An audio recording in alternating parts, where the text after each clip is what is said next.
Olá pessoal, meu nome é Bruno Saad, este é um canal destinado à gestão pública, no qual eu trago convidados que atuam na área pública e também especialistas nesse tema tão relevante que é a área pública.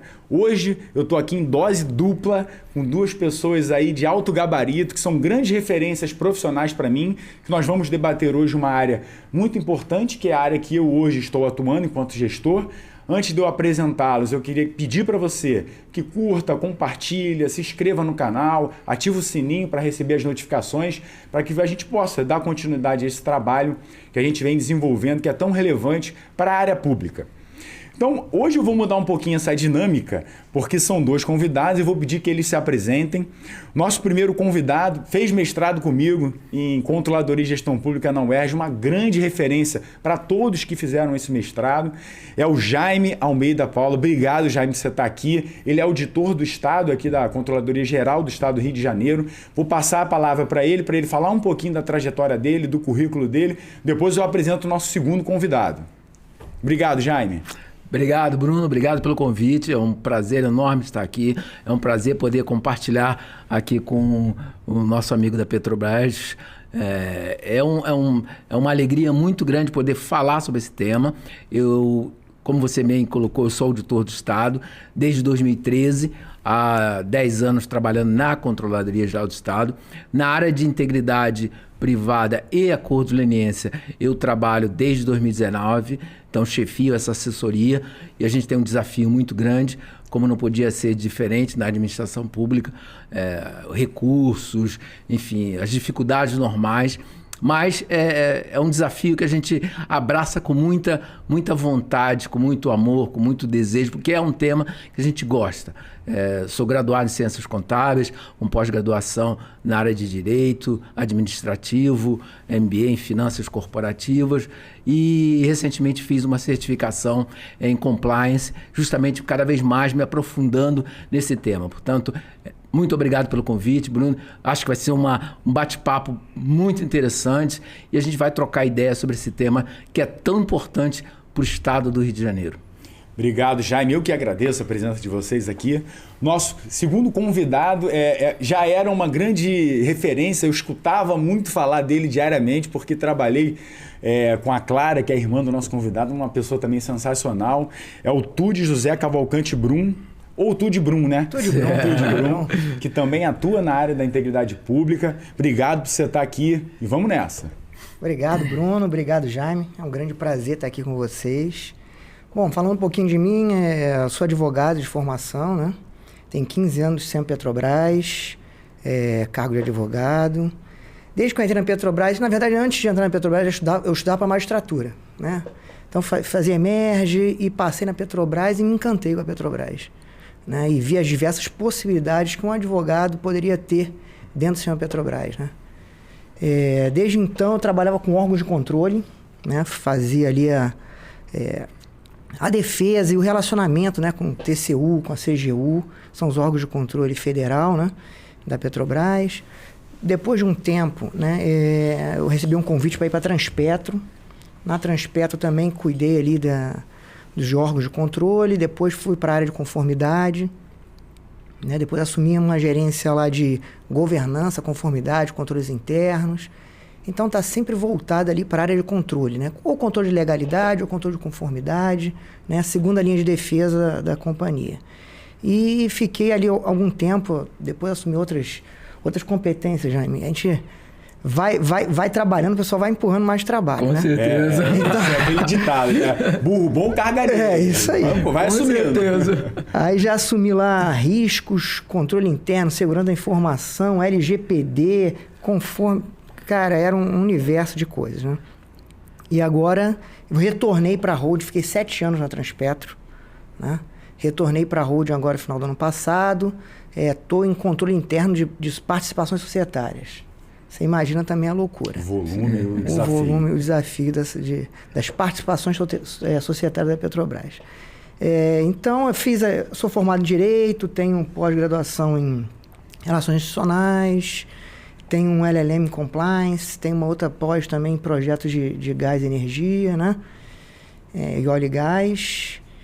E acho que esse movimento, esse podcast, da gente falar sobre isso, né?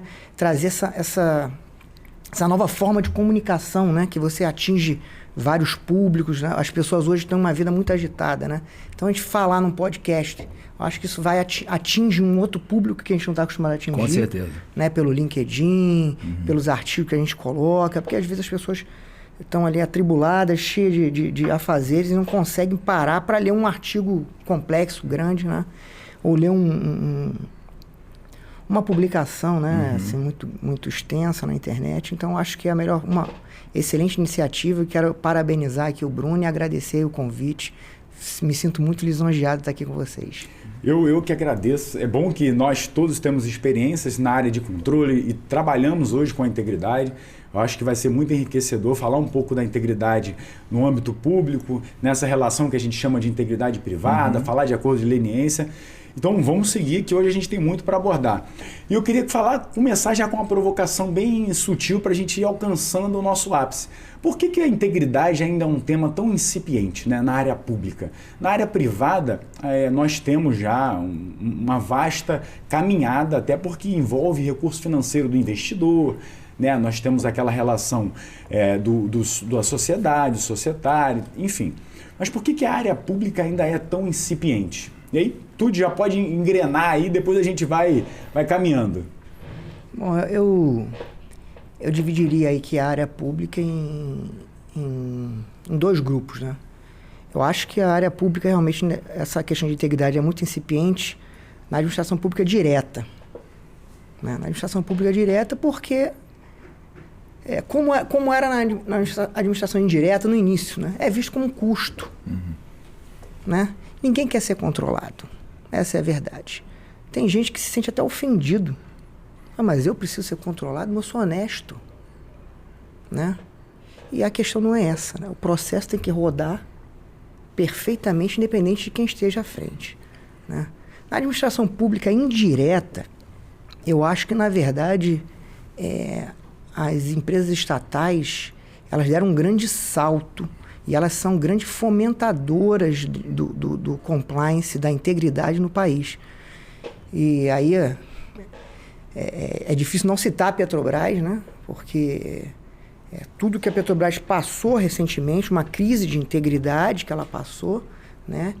E toda a mudança, toda a estrutura que ela criou de compliance, ela serviu ali de exemplo incentivador e cada vez mais ela vem incentivando o avanço no tema de integridade. Hoje a gente não faz nenhuma contratação com empresas que trazem um grau de risco de integridade alto para a gente, ou seja, aquelas empresas que não consideram o tema integridade relevante para a sua sustentabilidade.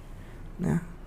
Então, as empresas estatais, Petrobras, Transpetro, BNDES, todas, na verdade, elas são fomentadoras, né, para as empresas privadas, né, incutirem isso, a necessidade, até para a sua sobrevivência, para ela poder fechar contratos, né, relevantes com a administração pública, ela ter um sistema de integridade robusto, né, e verdadeiro.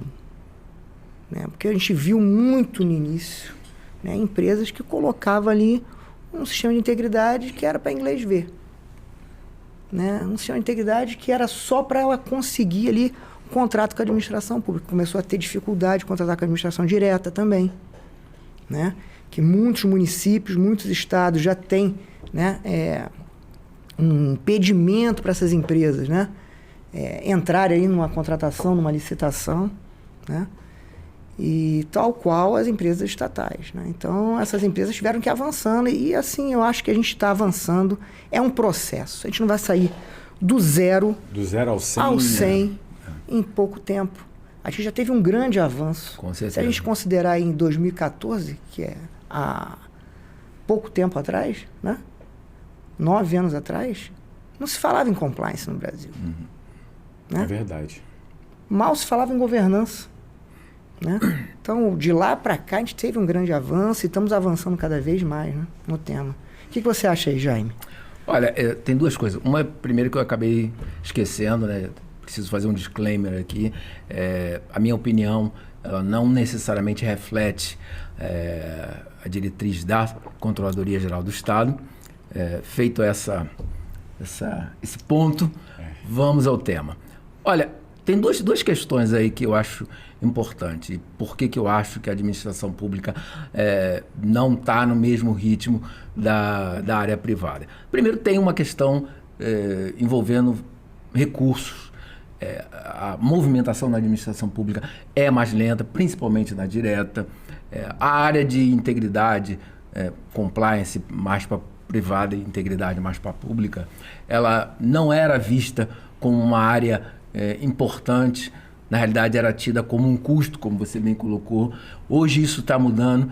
As secretarias, tivemos um decreto obrigando as empresas, as secretarias a apresentarem programas de integridade. Isso evoluiu muito. Hoje a gente tem uma demanda muito grande por treinamento, por conhecimento, por entender essa área.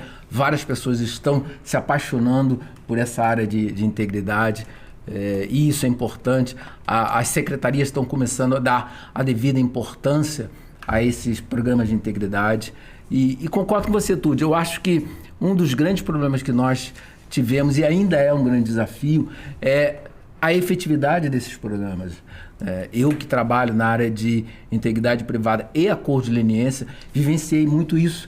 Nós firmamos 3 acordos no estado de Janeiro e as 3 empresas tinham programas de integridade que no papel eram maravilhosos. Fantásticos. Né? Você olha e fala assim, incríveis. Todos os pontos que você imaginar estavam ali, mas não foram efetivos. Então, esse é um grande desafio. A gente ainda estava até discutindo um pouco antes de começar o podcast, eu e o Bruno, a gente ainda não tem uma ferramenta precisa para que a gente avalie efetivamente os programas de integridade. Mas é um processo, como você mesmo disse, é um processo. Nós estamos evoluindo muito, tanto na área pública, a privada já está bem lá na frente. E o que eu acho interessante é que está havendo essa interação, né, entre a pública e a privada, e isso muito por conta até da própria Lei 12.846, né, Lei Anticorrupção, que o legislador mudou o foco. Em vez de ter aquela ideia de normas cogentes, o legislador entendeu que a corrupção é um processo multifacetado. Ele não se resolve meramente com normas cogentes, que são importantes, definitivamente.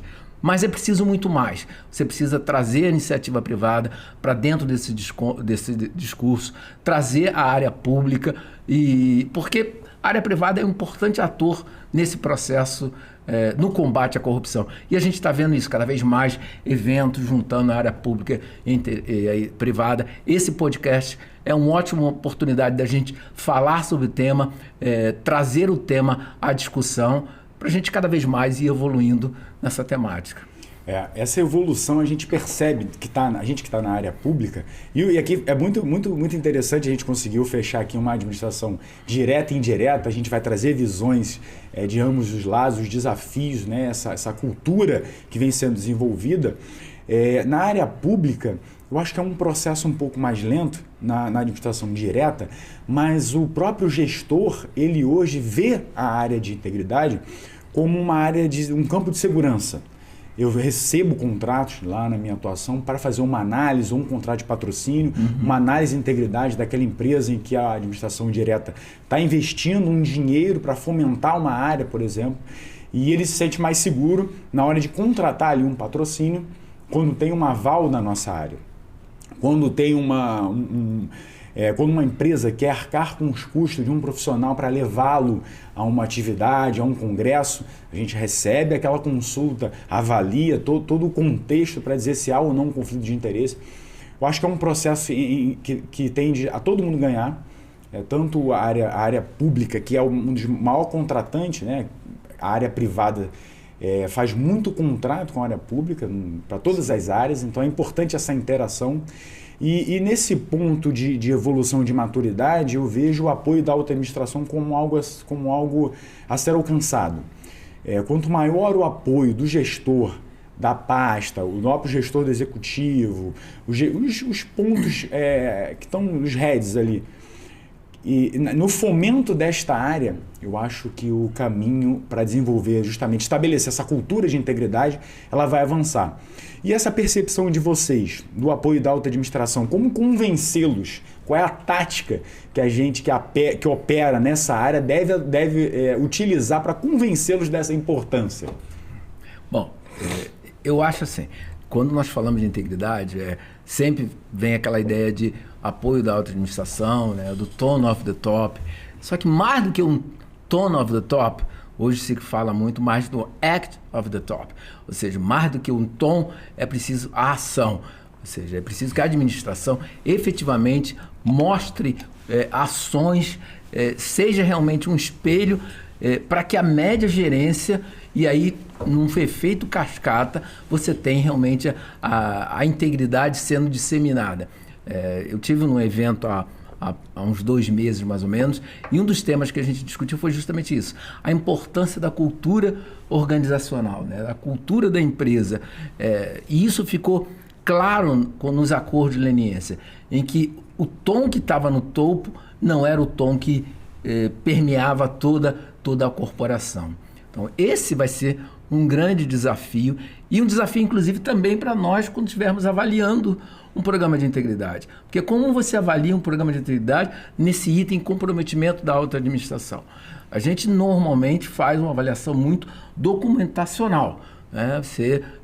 A empresa diz uma série de coisas que a alta administração está cumprindo e apresenta alguns documentos e você faz aquela verificação. Quando o ideal seria que você pudesse efetivamente ir na empresa, sentir o movimento, a cultura organizacional, mas é difícil, muito difícil, obviamente. É um desafio.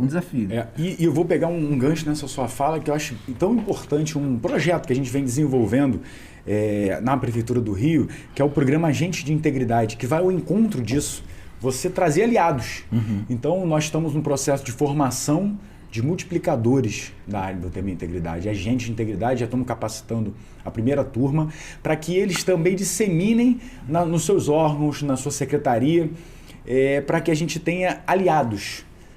Não só uma área de integridade como a gente funciona hoje como uma secretaria ou uma subsecretaria, mas também você tem praticamente um ponto focal, uma ponte ali naquela secretaria de educação, saúde, na área de transporte, pessoas que vão dar um olhar para o gestor e falar assim, poxa, aqui tem um ponto que a gente pode trazer a integridade na hora de fazer uma parceria, na hora de olhar um contrato, isso aqui talvez tenha um conflito de interesse, e a gente vai multiplicando para que a gente consiga alcançar essa disseminação.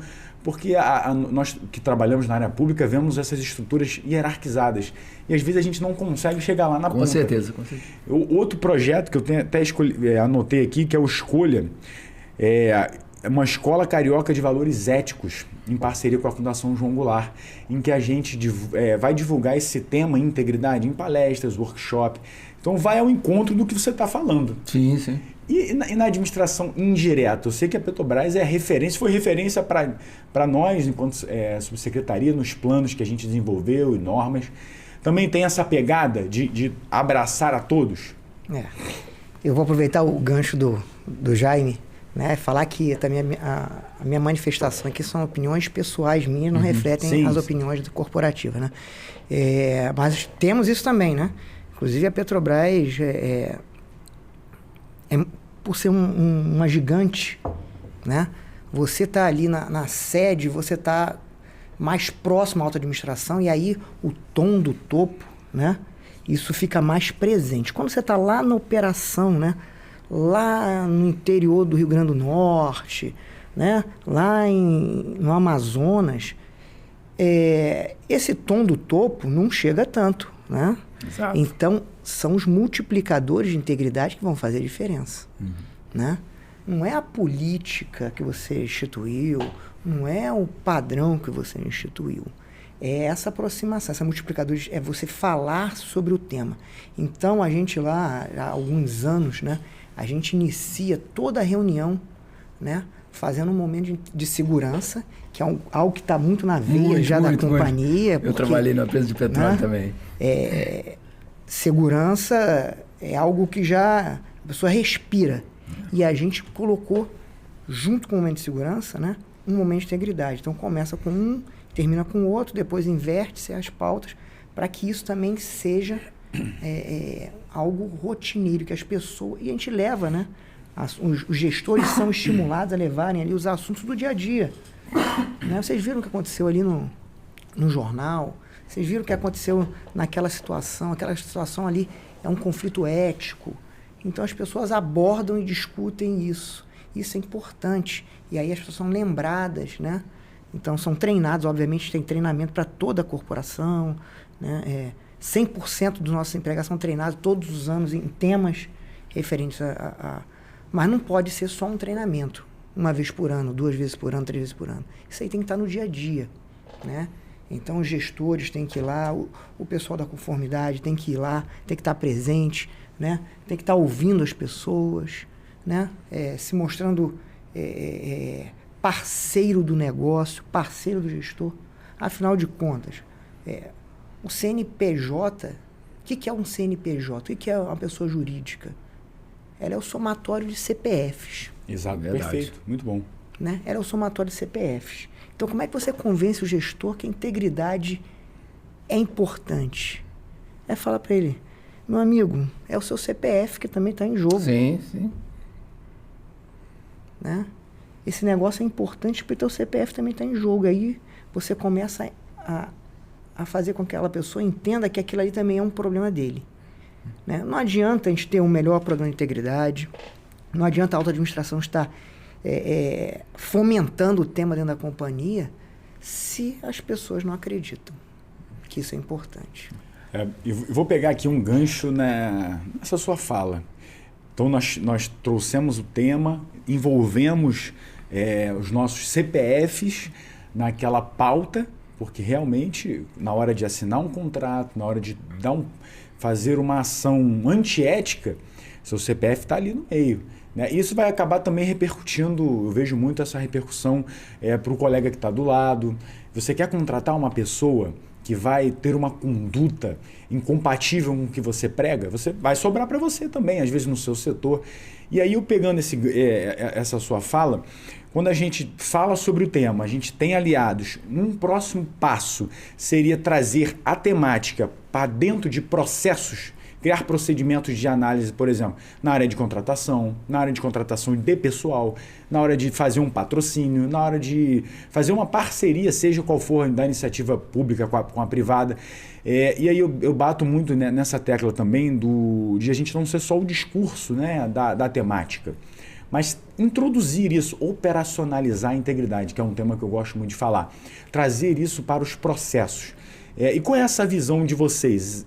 Para mim é um passo muito importante, mas é um passo complexo que tem um time um pouco complexo na área pública, porque você depende de normativo, você depende, às vezes, de recursos, de pessoal para implementar uma área e trazer essa integridade, o tema, para dentro de processos, né, por meio de procedimentos.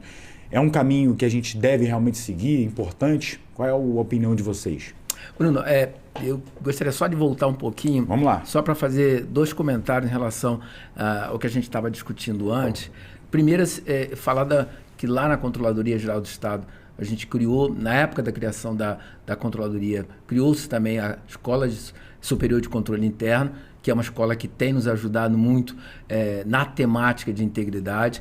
Inclusive, recentemente, a área de integridade pública, que era chefiada pelo auditor Ramon Siqueira, fizeram um evento lá na PGE sobre a temática de assédio, que foi muito bem recebido, porque é um tema importantíssimo. Então, nós tivemos continuamos tendo esse apoio da escola. Na questão de multiplicadores, a gente está com um projeto de ter alguém lá na ponta também, especificamente falando sobre integridade, para justamente essa pessoa ter o contato com a secretaria mais no dia a dia, porque aí ele passa a conhecer, é o que você falou, nós do órgão central, às vezes ficamos um pouco distante da realidade que está lá na ponta, que é na secretaria. Então, essa é a ideia da gente ter. Hoje nós temos a unidade de controle interno, a ideia seria ter uma unidade também de integridade, e o cara trataria disso, de integridade. E muito vai ajudar também na área privada, quando regulamentarmos a lei nova lei de licitações que trata justamente disso, você apresentar um programa de integridade quando contratar com a administração pública. Em relação aos processos, eu acho que é fundamental, mas não acho que nós da administração direta, estamos ainda nesse patamar. E eu te digo por quê? Porque existem diversos processos mais antigos, mais maduros, em que a gente ainda não conseguiu efetivamente mapeá-los. Então eu acho que ainda é um longo caminho a ser trilhado, mas não pode sair da pauta. Você precisa ter processos, principalmente ligados à integridade, normativos, e como a gente estava conversando antes, a questão da administração direta de normativos é complicada, é lento, é um processo que tem que ser muito bem manuseado, mas concordo plenamente, eu acho que a gente precisa buscar a regulamentação desses processos, para que, até porque nós da administração estamos ligados ao princípio da legalidade, só podemos fazer aquilo que a lei manda, diferente da iniciativa privada que pode fazer tudo que não esteja na lei contrariando. Então, mas é um desafio muito grande, e eu acho que nós da administração direta ainda estamos distante desse ideal. Não sei como a administração indireta, a Petrobras, está nessa questão. Não, eu reputo importantíssimo, né, a gente ter realmente processos, né, colocados, né, voltados à integridade. Eu gosto sempre de, quando eu falo, eu gosto muito de falar isso com meus alunos, né? Os processos de integridade, eles só fazem sentido se você conhece os riscos da sua empresa e aonde eles estão, né? Então, toda empresa, toda corporação, ela já tem geralmente uma avaliação de riscos, né? E recentemente, por conta de todas as questões de integridade que o país passou e que vem amadurecendo, né? Essa análise de risco passou também a ter uma avaliação e um mapa de riscos de integridade, riscos de fraude e corrupção, né? E é a partir desse mapeamento, né, das áreas, dos processos que estão mais sujeitos ao risco de fraude, corrupção, né, que você deve estabelecer ali controles, processos, né, que vão mitigar aqueles riscos. Então, eu vou dar aqui um exemplo, né? Você identificou que a área de licitação é uma área sensível, né? Principalmente contratações diretas, por dispensa de valor, né? Se você entendeu que ali tem uma área sensível, que aquilo ali é sujeito, você tem que monitorar aquilo de perto e estabelecer alguns controles, né? Então você pode estabelecer um rito a ser seguido, você procedimentar, né? Duplicidade de aprovações. Então aquele gestor, ele aprova junto com outro gestor. Então você já começa a dificultar aí, né? A não ser que comecem a fazer conluios muito grandes, né? Você começa a dificultar a ação do fraudador. Você estabelece ali que determinados valores têm que ser comunicados a uma outra pessoa, uma outra área, uma outra alçada. Enfim, determinada situação você tem que passar por uma análise da conformidade, né? Aquelas empresas contratadas lá, elas têm que passar também por uma análise de grau de risco de integridade, ainda que seja simplificada, porque o risco é menor, né? Então, esses controles, na verdade, eles não podem existir por si só. Exato. A finalidade deles, na verdade, é sempre mitigar algum risco que você já identificou no seu mapa, né? Então, e aí, você está falando da conformidade, mas também tem ações de governança, né? Então, com base nessa tua avaliação de risco, você vai estabelecer lá os seus limites de alçada. Pô, esse assunto aqui é tão importante, ele é tão relevante, ele tem uma severidade tão grande para a companhia, que quem tem que tomar essa decisão aqui é um diretor. E o diretor não pode tomar sozinho, vai ter que tomar 2 diretores assinando. Isso aqui é mais relevante ainda, porque isso aqui tem capacidade de quebrar a companhia, então é a diretoria que vai tomar essa decisão, né? Tem situações, tem empresas que até com determinadas situações, decisões de tão relevantes para a sustentabilidade dela, que é o próprio Conselho de Administração, que na verdade é um órgão que traça a estratégia da companhia, que é um órgão que está distante da execução, mas aquele tema ele é tão relevante para sustentabilidade a longo prazo, que o tema ele sempre é levado ao Conselho de Administração. Então, estabelecer processos, né, das áreas da segunda linha, né, é muito relevante. Mas uma coisa que eu reputo muito relevante, talvez na mesma medida, é você se comunicar bem com o gestor e mostrar para o gestor que a responsabilidade sobre o processo dele é dele. Isso. Nós, quando estamos dando treinamento, que nós vamos debater o tema, uma das principais falas nós, enquanto área de integridade, estamos atuando e auxiliando você. Perfeito. Você, na sua contratação de pessoal, me demanda uma análise de integridade, um background check daquela pessoa que você quer contratar. Eu vou auxiliá-lo. Perfeito. Eu faço uma pesquisa, eu busco certidões de tribunais, vou pesquisar a vida daquele servidor, mas é para ajudar você, é a sua contratação. Até porque a gente submete a ele a decisão final de contratar ou não, quando identificamos algum apontamento relevante. Mas a principal fala, e a gente sempre destaca isso, nós atuamos em apoio à sua atividade fim. Então, trazendo aqui um exemplo interessante, na área de contratação de pessoal, a gente faz essa análise, começamos, e aí é um nível de maturidade, de entendimento, de correções também, ela vem ao longo do processo. O processo está rodando, a gente entra num processo ali de melhoria e vai adaptando, vai editando um novo normativo, vai aumentando ou diminuindo o escopo daquela atuação, mas na área de contratação fazemos essa análise.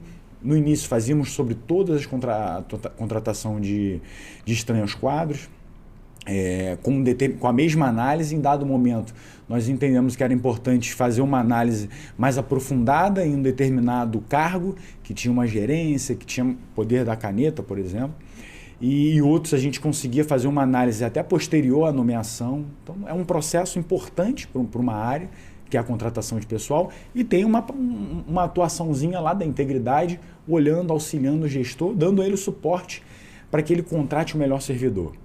E aí o servidor que é contratado, muitas vezes a gente escuta isso, tiraram um monte de certidão, pesquisaram minha vida toda, mas isso é importante para que você também saiba que as pessoas que estão trabalhando com você passaram por isso. E você tem a segurança de estar trabalhando num ambiente em que não que isso não vá acontecer, mas minimiza o risco de você ter uma pessoa mau caráter, uma pessoa que já cometeu ilícitos na área de contratação, uma pessoa que tem uma idoneidade duvidosa, fique ali numa área tão sensível. Então a gente dá esse suporte. E aí vou pegar agora uma outra fala sua, que é a área de riscos. Essa área é uma área muito técnica e muito ainda é difícil de você convencê-los de que esses processos de análise de risco, de gestão de riscos, ter uma política de gestão de risco, até porque muitos gestores não conseguem entender. E a área de integridade, ela é praticamente, ela vive do risco. Né? Não sei se vive, mas o risco é muito inerente à atuação da integridade, porque a gente quer que não aconteçam ou busque sempre de forma preventiva que algo de ruim ali, uma contratação, uma corrupção, aconteça. Bruno, só fazendo complementando, já que nós entramos na temática de riscos, o decreto do estadual que cria a figura de programa de integridade no âmbito da administração direta, ele tem lá quatro pilares, né? E alta administração, monitoramento, e um deles é risco. Porque é o que o Tudy falou. Se você não identifica quais são os seus riscos, você não consegue se projetar, se preparar. Surpreendido, exatamente. E isso não é um formato padrão. Ou seja, o risco que está na Secretaria A não é o mesmo que está na Secretaria B. Mesma coisa vale para as empresas. Depende do porte da empresa, de qual o tipo de negócio dela, com quem ela contrata. A governança daquele processo, às vezes, você muda a governança, mudam os riscos. Com certeza. Exatamente. E isso toca no outro ponto.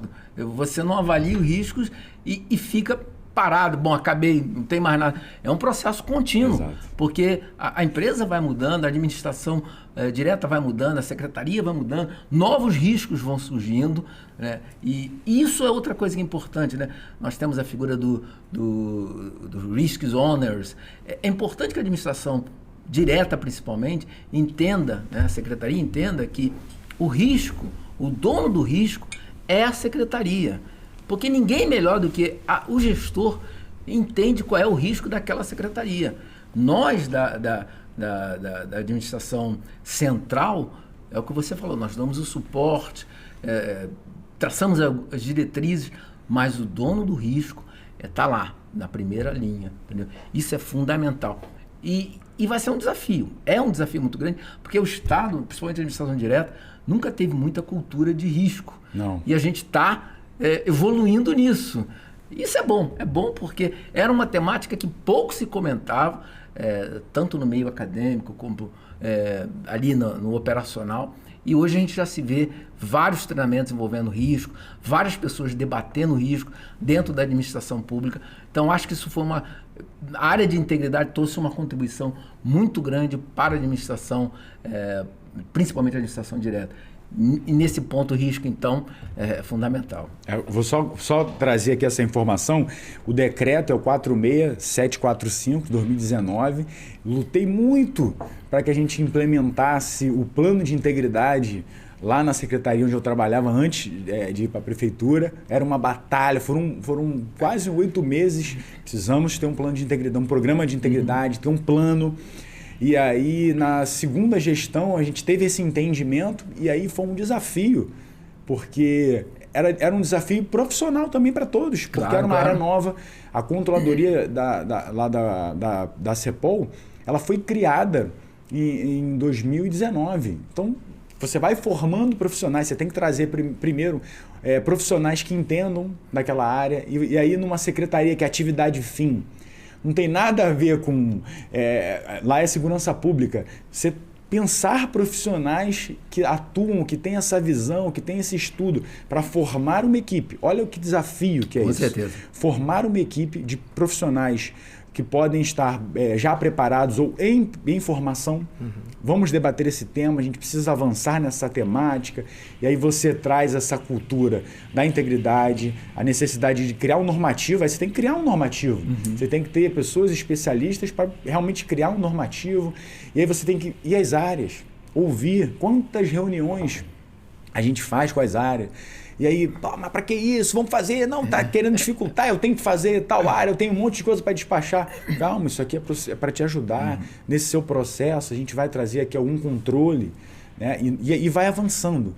E muito difícil. E esse decreto foi um decreto importantíssimo para o Estado, porque desencadeou essa ação de ter um plano de integridade nas secretarias, o que não é simples, é uma missão muito difícil. Para quem atua nessa área técnica, em especial na integridade, você tem todo esse processo de formar equipe, depois convencer de que precisa implementar aquela área, aí vai para um processo de criação de normativo, reunião com as áreas, olhar quais são os seus processos. Eu fiz reunião, entrei em várias áreas. Você tem mapeado seus processos? Ninguém tem nenhum processo mapeado. Dificílimo você entrar numa área e você falar assim, quais são os seus processos? Aí a pessoa ela até sabe. Tem pessoas que estão há 10, 15 anos numa área. Mas como é que é o processo? Está mapeado? E se você sair de férias? Mas isso é um risco. Risco de você, às vezes, paralisar uma atividade e você criar um problema na sua organização. Então, assim, é um desafio. E aí você e o Jaime trouxeram aqui uma coisa muito importante. Você vê como as áreas, né, da segunda linha elas estão interligadas. Né? Isso é uma questão de governança. Sim. Governança. Né? Definição de papéis. Né? Você dizer para o gestor, né, que o processo dele tem que estar escrito, o processo dele tem que ter um fluxo, tem que estar padronizado, porque ele tem que rodar independente se o gestor está lá ou não. Se aquelas pessoas estão lá ou não, se substitui, como você mesmo colocou. No dia seguinte, essas pessoas, as próximas, lendo aquilo ali, entendendo aquele fluxo, vão conseguir conduzir o processo. Né? E aí, pegando o gancho aqui do Jaime, né, que falou na primeira linha de defesa, né? A governança, né, ela tem essa atribuição de demonstrar qual é o papel da primeira linha de defesa, que é justamente esse. Ele é quem mais conhece a atividade dele, os processos dele. Então, a responsabilidade sobre os riscos do seu processo e sobre os controles que vão mitigar esses riscos é do próprio gestor da primeira linha. Perfeito. Nós, enquanto segunda linha, e aí eu incluo também o jurídico, né, no controle de legalidade, nós, enquanto segunda linha, nós somos auxiliares, prestadores de serviço para esses gestores, né, que vamos ali ajudá-lo a garantir que o processo dele seja seguro do início ao fim e sustentável, né? E a terceira linha, né, passando por nós todos, a terceira linha tem um outro papel, que é ir lá testar e ver, né, se de fato, né, aquilo que ele faz no dia a dia está condizente, né, com a lei, com as melhores práticas, com o que está escrito no padrão, no processo dele, né? E isso deve ser visto, né? Os gestores têm muito medo de auditor, né? Mas, na verdade, o auditor é um parceiro. Com certeza. Porque é uma consultoria de graça, de um terceiro independente, que não está ali no dia a dia do processo. Verdade. Feliz aquele que entende isso, porque quem ganha é ele. Com certeza. Né? Ser auditado, você participar dessa construção, eu acho que também é uma visão dos próprios tribunais, dos próprios órgãos de controle hoje, de ser o parceiro. Sim, sim. Não é só aquele olhar do punitivista, mas o olhar da prevenção, da capacitação e da parceria. Sim. E o programa de integridade, a sua implementação precisa disso. Você precisa ter uma conexão boa com as áreas. Como é que você vai... Eu estou pegando aqui, por exemplo, o 46745, que foi um decreto que eu trabalhei muito. Como é que você vai identificar e classificar o risco? Você tem que ir lá na área, você tem que entender. Quem é que sabe... ninguém sabe melhor do que aquela pessoa que está lá, o gestor daquele processo. Como é que vai mapear risco? Como é que ele vai entender da importância se ele não tiver um diálogo? Ele vai querer esconder o processo dele debaixo do braço e ele não vai contar nada. Com certeza. E essa integração, ela resulta em grandes benefícios para a organização. Perfeito. O que vocês acham dessa relação com as linhas? O benefício porque a gente tem que vender o benefício. Eu falo isso sempre. Vamos vender o que tem de bom. Começa falando dos benefícios, que sempre é uma tática que a gente utiliza. Começa falando dos benefícios dessa parceria, da área de integridade auxiliando esse processo, e começa a mostrar para ele que ele tem um aliado aqui. Eu acho assim, o que o Túlio trouxe foi fundamental, essa discussão das três linhas, né? Lá atrás era chamada de 3 linhas de defesa, já não chamam mais, e teve muita confusão. Eu acho que ainda tem um pouco de confusão. Qual é o papel da primeira linha, da segunda linha, da terceira linha? A nova lei de licitações já evoluiu, porque ela menciona, inclusive, essa ideia de primeira, segunda e terceira linha, né? Cada um precisa saber exatamente qual é o seu papel. E a primeira linha é fundamental. O risco é a responsabilidade deles. A primeira linha que melhor conhece o risco. A segunda linha dá lá o suporte jurídico, controle interno, técnico, na parte do próprio risco mesmo, mas o responsável principal é a primeira linha. Então, e isso eu acho que a maneira da gente divulgar isso passa por uma questão de treinamento. Quanto mais treinamento nós pudermos colocar à disposição das pessoas interessadas, passa por esse processo de discussão que nós temos aqui agora, palestras, enfim, quanto mais a gente conseguir discutir essa temática, porque na minha visão ainda gera um pouco de confusão qual é o papel de cada uma das linhas. Mas eu acho que é fundamental você ter essa divisão. Eu concordo com o Jaime. Eu vejo muitos colegas meus aí de compliance officer de algumas empresas e falam assim, tá vindo a área de riscos aqui para mim, mas são análises muito complexas, como é que eu vou? Eu falo, meu, calma, respira. Né? A área de riscos, né? Enquanto segunda linha de defesa, a obrigação dela é de estabelecer a metodologia, estabelecer as réguas de risco, para que todos os gestores na companhia, com o suporte da área de risco, consigam mapear os seus riscos. Claro. De uma forma que todos estejam numa mesma régua. Nivelados, né? Usando a mesma forma de análise. Para que no final você tenha aí um heat map, né? Para que você acompanhe e estabeleça ali, bom, qual é o apetite a risco da minha empresa? É esse aqui. Então, tudo que tiver acima do meu apetite a risco, eu tenho que mitigar. Claro. Então, o gestor daquele processo que está acima, né, ele tem que estabelecer novos controles, um novo fluxo que mitigue alguns riscos, por exemplo, de conflito de interesses, né, que traga aquele risco que está num posicionamento além, né, do apetite a risco que tem aquela corporação, para dentro do apetite a risco. E é sempre isso, é o dono do risco. A gente costuma dizer assim, o dono do risco. Né? A área de risco não é a dona do risco. Claro que não. Né? Mas ainda existe isso, né? Acho que, diria até que em grande parte dos gestores, inclusive os gestores do compliance, tá? Eles acham, né, equivocadamente, ao meu ponto de ver, daí o sistema das 3 linhas de defesa, primeira, segunda e terceira, né? De que a existência de uma área de risco, uma área de controle, uma área de compliance, que os responsáveis somos nós da segunda linha. Né? Você imagina, se o gerente de compliance fosse o garantidor da companhia de que não haveria fraude e corrupção. Esse cara, indubitavelmente, ele estaria preso em pouco tempo. Sim. Né? Porque corrupção vai acontecer. E você tem que ter meios de detectar, né? Meios de remediar aquilo, de monitorar, né? De prevenir, mas vai acontecer uma hora ou outra. Você não é o garantidor, você é o fomentador. Né? E aquilo que a gente falou no início, a responsabilidade pela integridade da companhia é de todo mundo. Da alta administração, né?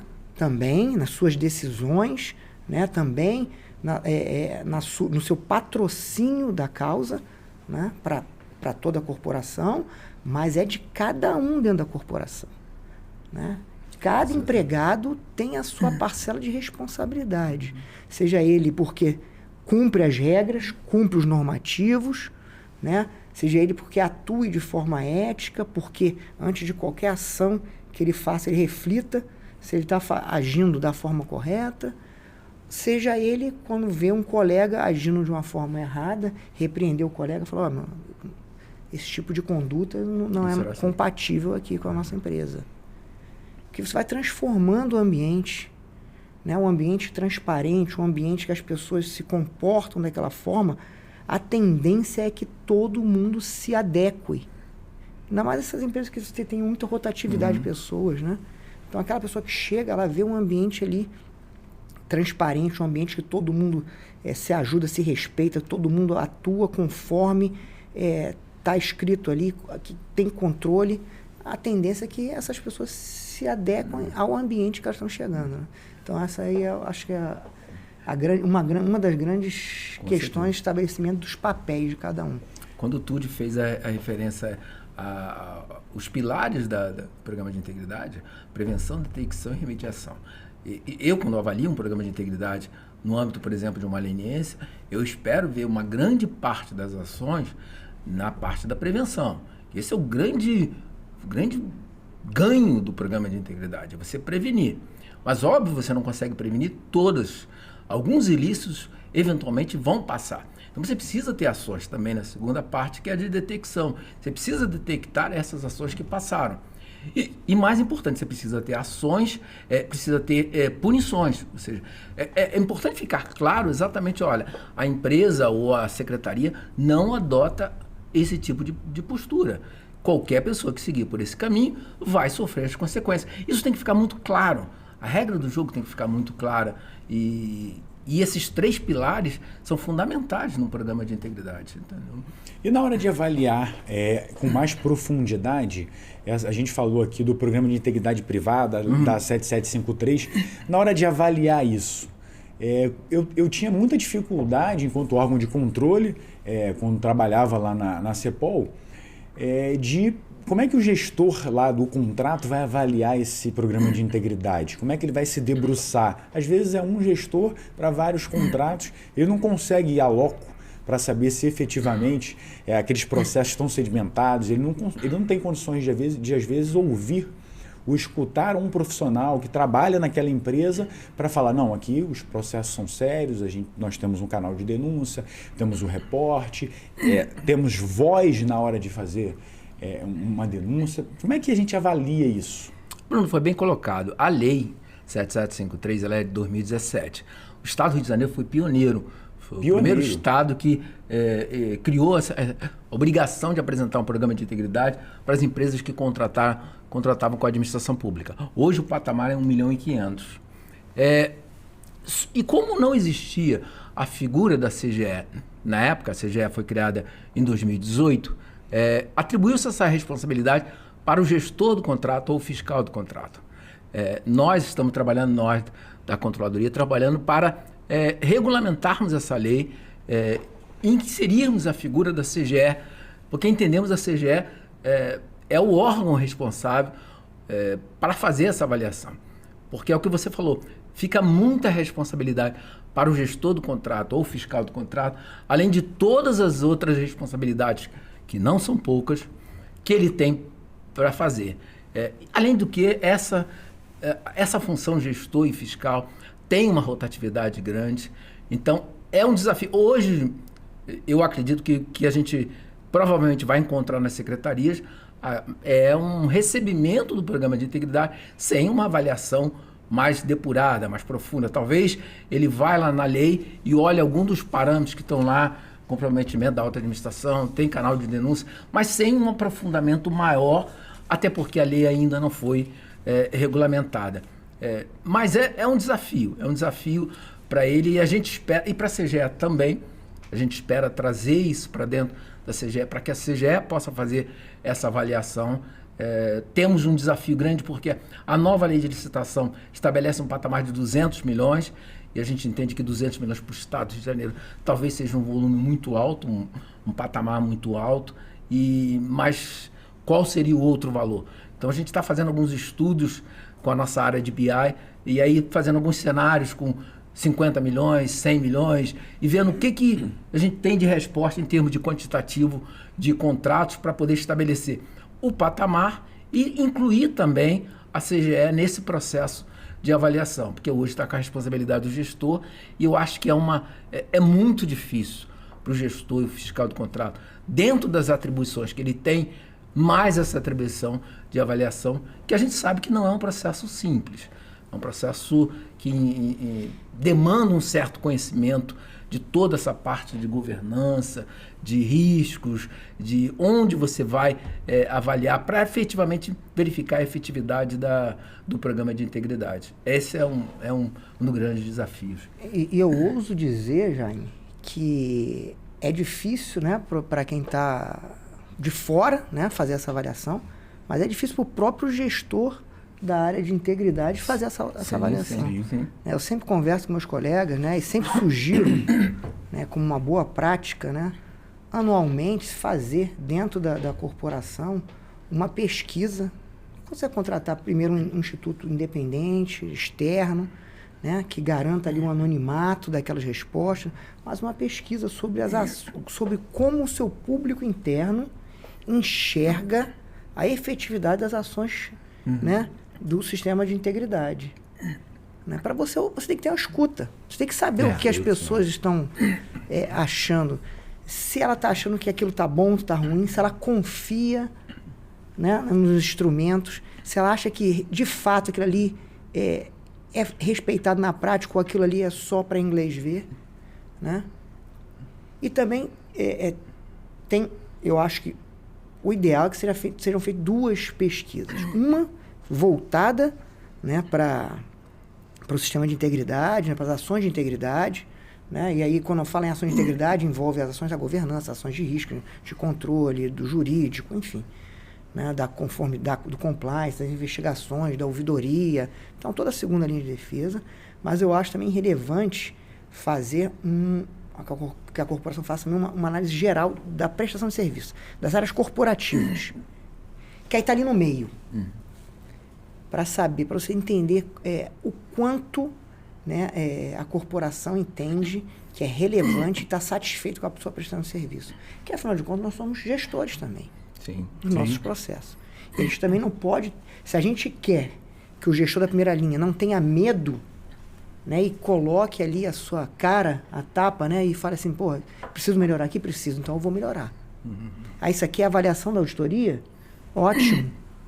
Vamos implementar. Tem um plano de ação aqui para implementar isso.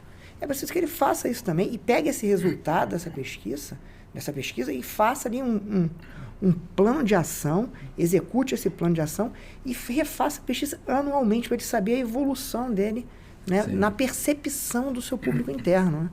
Acho que isso é...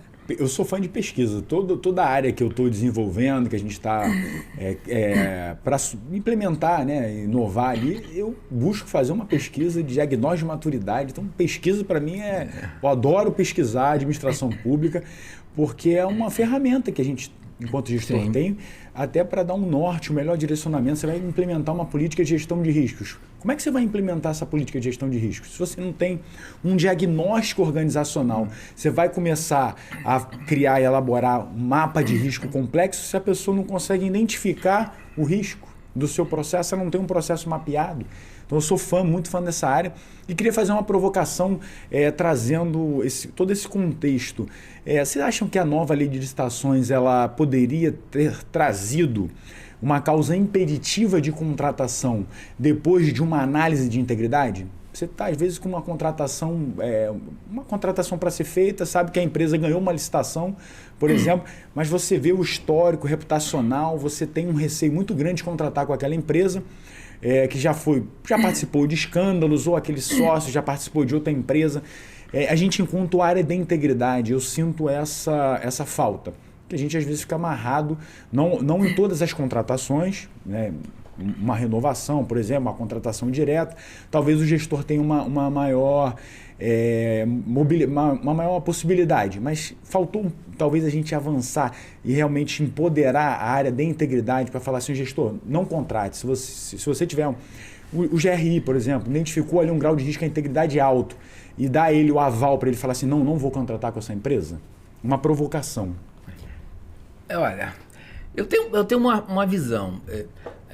Eu acho assim, a lei de licitações, ela, no meu entendimento, se baseou muito na nova lei, na lei anticorrupção, na 12846. E lá na lei o gestor mudou um pouco o seu foco de punitivo para a ideia de fomento da integridade.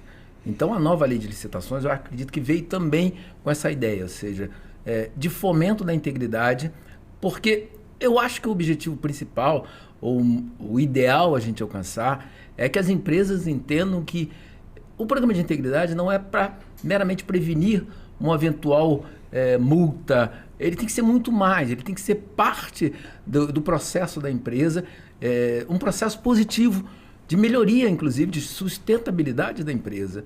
Então, talvez seja por isso que a nova lei de licitações não veio com esse viés punitivo. Se você vê a empresa que contratar com a administração pública, no momento que contrata, não apresentar um programa de integridade, ele ainda tem mais 180 dias, o que, aliás, é uma questão que eu debato muito, porque eu acho que 180 dias, se você não tem um programa de integridade, você está no zero, em 180 dias você não consegue montar. Não consegue, mas...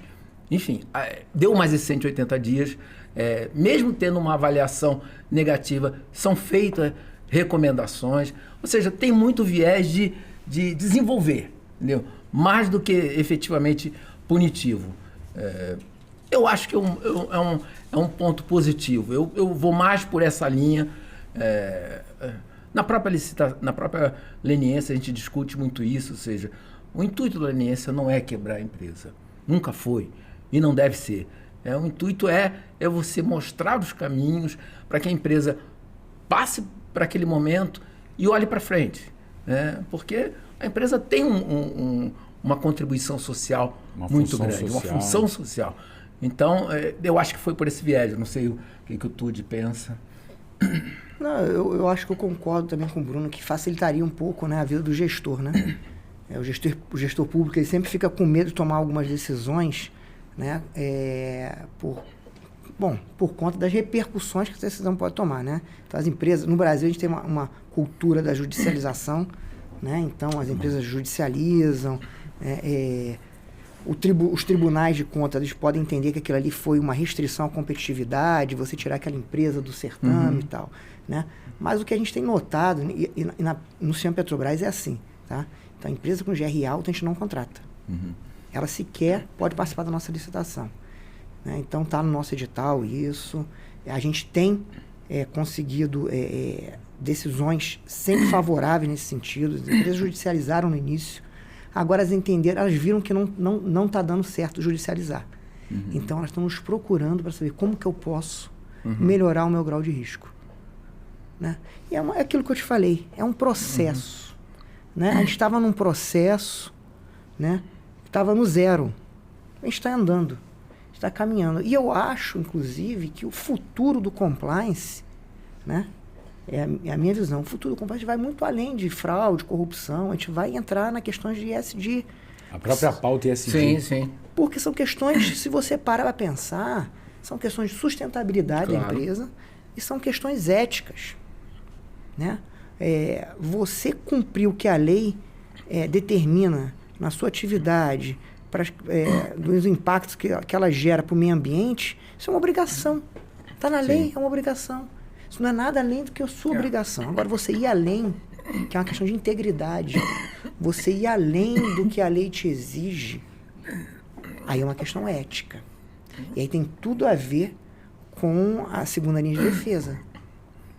Né? Você ir além, você saber e tratar os impactos que a sua atividade causa na comunidade, né? É uma questão ética. Você saber que... Outro dia eu estava participando de um simpósio de ESG e uma provocação muito interessante foi feita. Será que o papel das empresas, por exemplo, de óleo e gás, né? É só pagar o royalties e falar assim, olha só, eu paguei o royalties, né? Eu paguei o royalties para explorar esse campo aqui. Ou o papel dela vai além. Eu paguei e eu quero saber o que o governo onde que ele vai colocar isso. Porque o royalties tem uma finalidade, tem uma razão. Sim. Né? Ele é justamente para compensar o impacto da indústria naquela comunidade. Né? E para que aquela comunidade ela consiga se desenvolver a ponto de que, no dia que não houver mais royalties ali, ela esteja desenvolvida o suficiente para se auto-manter.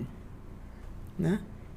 Olha que discussão, olha a discussão que já está sendo feita. Será que o nosso papel enquanto empresa de óleo e gás, e aí eu vou colocar outras, mineradoras, todas as empresas que têm um impacto impacto, né? Acho que, na verdade, toda empresa tem um impacto, né? De alguma maneira. De alguma maneira. E de alguma maneira ela contribui, seja com tributos e tal. Será que o papel é meramente a gente pagar o tributo ou também ajudar, né,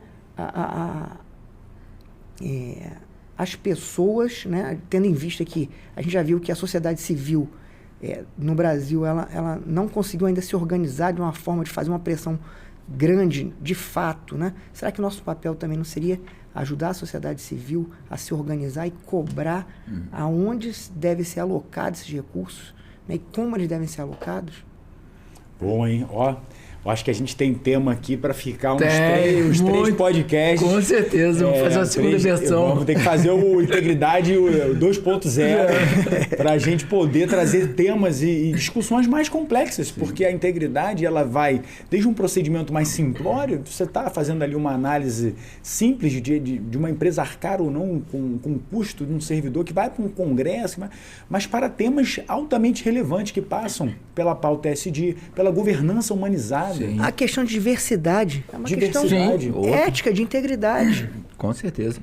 Né? Você estabelecer que na sua companhia, e você, não só na sua companhia, no ambiente que você frequenta, né? Que esse ambiente seja humanizado.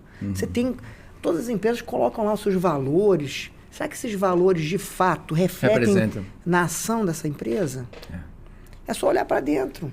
E as empresas têm que fazer isso. Com certeza. Que bom. a gente mergulhar nesse assunto com mais profundidade, que a gente começa a pensar e trazer temas relevantes, importantes, e sai daquela caixinha, às vezes... de fraude e corrupção, de combate. Porque a integridade é muito mais do que isso. Eu trouxe aqui a Luana Lourenço, especialista em governança humanizada. Um dos pontos que ela trouxe foi, às vezes, na hora de demitir um servidor. Você ter um cuidado, não só na hora de contratar, mas na hora de demiti-lo. Você ter uma maior sensibilidade. Aquele momento é um momento difícil. Isso é integridade. Claro. Você ter um ambiente diverso, inclusivo.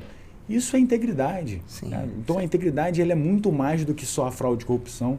E que bom que a gente tenha esse entendimento. A gente tem que fazer com que isso reverbere, para que as pessoas reflitam.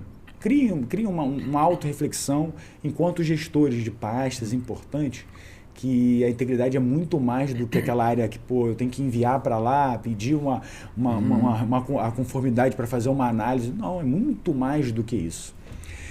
Infelizmente mesmo, a gente tem um tempo, mas eu quero muito agradecer a vocês. Eu acho que a gente vai ter que fazer um novo episódio para a gente aprofundar e trazer temas mais complexos. Para mim foi uma grande honra, a gente falou sobre coisas extremamente relevantes, importantes. Vocês são referências profissionais para mim. Eu hoje atuo na área da integridade pública. Então vejo a atuação do Jaime, vejo a sua atuação, acompanho seu trabalho, Tude, também pelo LinkedIn. O Jaime é uma referência profissional e acadêmica, um grande vencedor. Obrigado. Então, muito obrigado por vocês estarem aqui nesse dia de hoje, falando sobre esse tema que para mim é muito, muito, muito relevante e importante na minha vida profissional enquanto gestor. Então vou passar a palavra para que vocês falem aí os seus agradecimentos, deem um recado, se quiser deixar o LinkedIn, deixar o Instagram ou algum recado para que as pessoas também possam conhecer um pouco mais o trabalho de vocês enquanto profissional. Pode começar, Jaime. Olha, quero agradecer, Bruno, foi um prazer. A discussão foi por demais interessante. Um bate-papo extremamente agradável aqui, prazer de conhecer o Tude. E eu acho que esse é o caminho. Eu acho que na administração nós precisamos sair dali do nosso ambiente, participar mais de discussões, de debate, ver outras posições diferentes, se alimentar um pouco mais de outras discussões. Ninguém é dono da verdade. Você vê aí, tivemos a oportunidade de ver a visão da administração indireta, aqui da administração direta, participei de outros eventos que tem a parte mais voltada para a privada. Então, assim, é um processo evolutivo. Nós, da assessoria técnica de integridade privada e acordos lenienses lá da CGE, estamos sempre à disposição. No site da CGE tem o nosso link lá para eventuais dúvidas, questionamentos, bate-papo. A gente está sempre disposto a participar de bate-papo, de troca de ideias. Eu acho que é importante. Uma das atribuições da minha assessoria, uma das responsabilidades é fomentar a integridade privada. Então, assim, eu preciso estar a campo, falando sobre o tema, discutindo, ouvindo a opinião das empresas, trocando ideia. Quanto mais a gente puder disseminar essa temática, principalmente agora com a nova lei de licitações que obriga as empresas, ratifica aquilo que, no caso do Estado do Rio de Janeiro, já tinha na 7753, que é a obrigatoriedade de apresentar um programa de integridade. Então, agradeço muito a participação aqui nesse evento. Foi um prazer revê-lo, Bruno. Um abraço. Prazer meu. Tude? Bruno, primeiro dizer aqui que a admiração é recíproca, né? Também acompanho seu trabalho no LinkedIn, né? A Clara já falava muito de você, minha irmã, Clara Brum. O Jaime, foi um grande prazer aqui conhecê-lo. Igualmente. E a gente vê que toda vez que a gente debate, a gente aprende um pouco mais, né? Sim, com certeza. Então, eu adoro debater, né? A minha formação é advogado, então o advogado adora falar. Se ele puder, eu vou ficar aqui falando horas e horas. E adoro debater, porque debatendo a gente aprende. Sim. Debatendo, ouvindo outras ponderações, outras visões, a gente constrói caminhos, né? Eu acho que a nossa função, enquanto o compliance das empresas, é construir pontes. Claro. Construir pontes dentro e fora, né? Eu acho que todos os compliance officers devem se falar, devem se ajudar, devem trocar experiências, porque, afinal de contas, todo mundo está remando no mesmo sentido, né? É ótimo ótimo e fico muito feliz que a administração pública direta leve o assunto tão a sério, né? Que as empresas privadas também estejam levando um assunto muito a sério e se debruçando e fazendo investimentos, né? E ver que o ambiente, na verdade, de negócio no país está se transformando, né? Está num processo evolutivo e cada vez mais seguro. Então, isso me traz uma grande felicidade como brasileiro, né? Como atuante na área. E isso é sempre pelo diálogo. É isso. E o bom de trabalhar nesta área é que nós temos o nosso desempenho profissional, ficamos felizes, né, com o desempenho profissional de desenvolver uma área, criar um procedimento, estabelecer uma norma, um fluxo, mas também ganhamos enquanto cidadão. Sim. Eu quero ver o meu município melhor, eu quero que o meu município contrate com empresas mais íntegras. Eu quero ter empresas no meu estado que levem a sério a integridade, que não façam acordos por debaixo do pano. Então, nós ganhamos, que não aceitem. Exatamente. É isso, exatamente. Então, o benefício ele é duplo. Tanto quanto profissional da área, mas enquanto cidadão. O nosso país ele é um país maravilhoso. Eu amo minha cidade, amo meu estado, meu país e quero que ele se desenvolva, e atuar nessa área para mim é fundamental. É a nossa contribuição. Nossa contribuição, ver o resultado disso, ver uma área, debater integridade, debater governança. Como eu falo de governança, é sempre uma palavra que está presente em todo o meu discurso. Vamos falar de integridade, desenvolvemos a integridade porque estamos desenvolvendo a governança pública. Perfeito. Então, sempre muito bom ter profissionais notáveis, de alto gabarito, atuando na administração direta, indireta, no estado, no município, seja onde for, porque somos a força motriz dessa temática, e nós que vamos deixar um legado, fazer a diferença. Então, muito obrigado por vocês estarem aqui. Bruno, posso fazer mais um comentário último? Com certeza. Só para convidar a todos, no dia 26, lá na Procuradoria-Geral do Estado, vamos ter um evento comemorando os 10 anos da Lei Anticorrupção. Vai ser assim, uma equipe de mais alto gabarito, os profissionais mais qualificados. Então, assim, quem puder se inscrever, o evento vai ser dia 26, lá na Procuradoria-Geral do Estado. Beleza. É isso. Obrigado por vocês estarem acompanhando o nosso trabalho. Esse canal é voltado para isso, para a construção do conhecimento. Ninguém que vem aqui é dono da verdade, mas contribui com a sua experiência, com o seu olhar sobre aquela temática. E espero que vocês tenham gostado. Acompanhe o nosso trabalho, curta, compartilha, encaminhe para aquele seu amigo, para aquele profissional que gosta da área pública, porque eu sempre falo, né, tem muita gente boa na área pública, lutando todos os dias por essa área, para que o nosso país se desenvolva da melhor maneira possível. Gratidão por mais esse capítulo, fiquem com Deus e seguimos firmes e sempre em frente. Grande abraço.